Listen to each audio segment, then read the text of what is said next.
Jangan lupa subscribe YouTube channel Metro TV News dan jangan lupa nyalakan notifikasinya.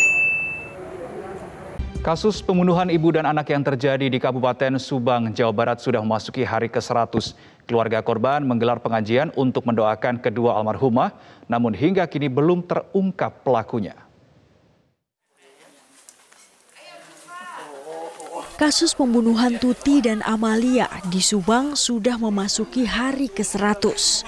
Keluarga beserta warga di Desa Jalan Cagak, Kabupaten Subang, menggelar pengajian untuk mendoakan kedua almarhum pada Jumat malam. Dalam pengajian ke-100 kali ini juga terlihat hadir dua saksi kunci. Kedua saksi kunci tersebut yakni Yoris, anak tertua Tuti, serta Danu, keponakan dari Tuti.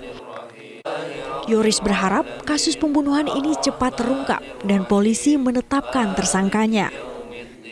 Harapannya di satu sini ya semoga cepat tangkap pelakunya, terus kemudian kita dari pihak keluarga terus berdoa dan berikhtiar untuk segera kalau ini dari pihak kepolisian pun kami doakan mudah-mudahan untuk diberikan kelancaran dan terus untuk dapat segera menangkap pelakunya, seperti itu sih. Kasus pembunuhan ibu dan anak ini sudah menjadi sorotan publik. Kasusnya ditangani langsung oleh Polda Jabar dengan membantu penyidik Polres Subang. Saksi kasus pembunuhan ini sudah berkali-kali dipanggil, namun siapa tersangkanya belum terungkap. Dari Subang, Jawa Barat, Reza Sunaria, Metro TV. Pemirsa, apa sebetulnya kendala yang dihadapi penyidik dalam mengungkap pelaku pembunuhan ibu dan anak di Subang yang saat ini sudah memasuki 100 hari setelah kejadian? Untuk mengetahuinya, pemirsa, kami telah terhubung dengan Kabid Humas Polda Jawa Barat, Kombes Pol Erdi Acaniago. Selamat siang, Pak Erdi. Selamat siang. Baik, Pak Erdi, sudah 100 hari lebih, tapi hingga kini status dari pelaku dari tersangka ini belum terungkap. Apa sebetulnya menjadi kendala? Ya, di sini saya akan mencoba menjelaskan. Ya, tidak ada kendala. Ya.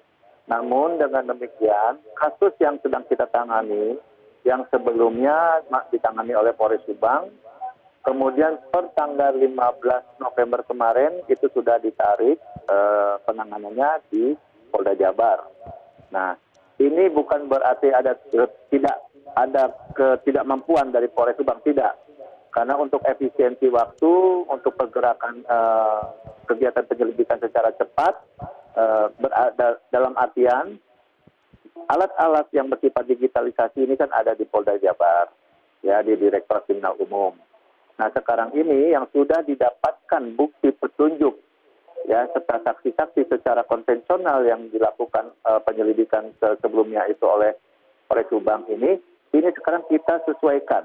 Kita sedang menyesuaikan, kita sandingkan dengan alat-alat digitalisasi yang kita miliki, ya, sehingga kita akan kedepannya untuk fokus dalam penyelidikan. Nah, kendala-kendala itu tidak ada.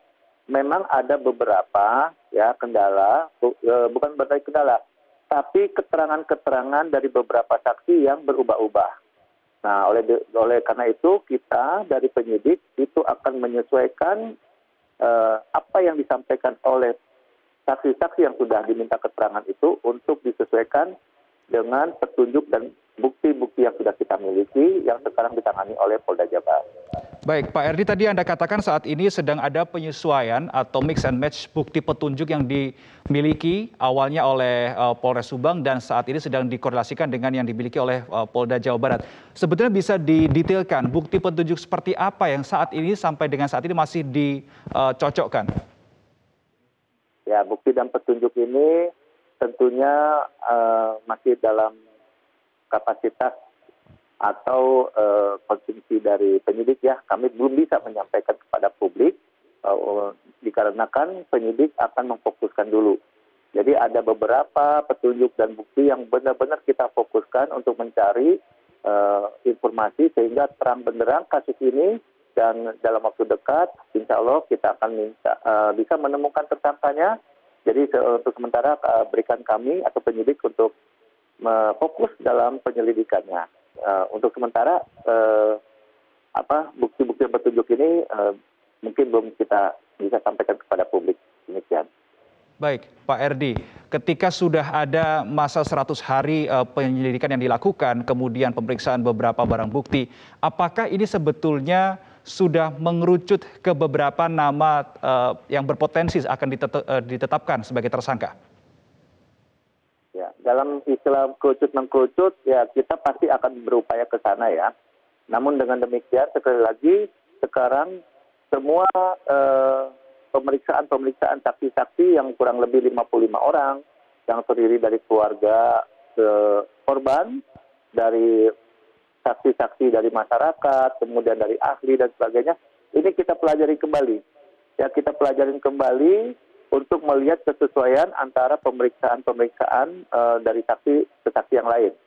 Nah, diharapkan dengan kita mempelajari kembali, mengevaluasi kembali, kita akan mencoba untuk mengeliminir beberapa saksi dan akan kita fokuskan ke beberapa saksi. Kami belum bisa menyampaikan mengkerucut berapa saksi yang terus-menerus kita sampaikan, tidak demikian. Ya, sekarang kita sedang berupaya untuk mencari siapa-siapa yang harus kita minta keterangan lebih lanjut. Demikian. Baik. Pak Erdi, ada pembahasan jika pelaku ini diduga mengetahui ilmu forensik. Apakah betul demikian, Pak Erdi? Itu tidak demikian ya. Kalau misalnya memang ilmu forensik, buat apa yang bersangkutan itu berbuat satu kejahatan. Kalau yang bersangkutan mempunyai keahlian begitu, ya lebih baik diberdayakan keahliannya itu dalam pekerjaannya. Sepertinya tidak ya, namun di sini memang ada beberapa hal yang mungkin mereka sudah mempelajari rencana-rencana kejahatan atau perbuatan jahat yang mereka lakukan itu. Jadi bukan berarti yang bersangkutan ahli dalam forensik, tidak demikian. Oke, baik.